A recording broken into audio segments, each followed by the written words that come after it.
Sir, இப்போ நம்ம தமிழக அமைச்சரவை கூட்டம் நடந்திருக்கு. இப்போ பட்ஜெட் வந்து ஆகஸ்ட் மாதம் தாக்கல் பண்ணுறாரு.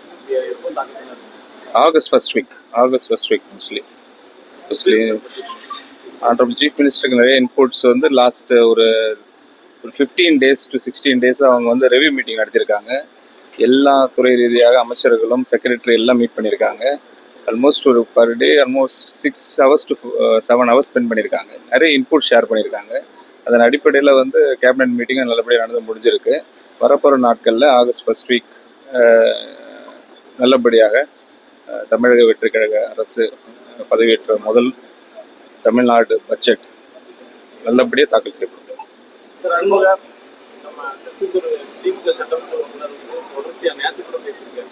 இந்த ஆட்சி வந்து 6 மாதத்துல கவனம் போகும் அப்படிங்கிற சொல்றாரு. 6 மாதத்துல கவிதா நாளைக்கான உள்ள அமைச்சர்கள் எல்லாருமே வந்து திமுகவுக்கு வருவாங்க அப்படிங்கிற ஒரு நேற்று நடந்த மீட்டிங்ல சொல்லியிருக்காரு.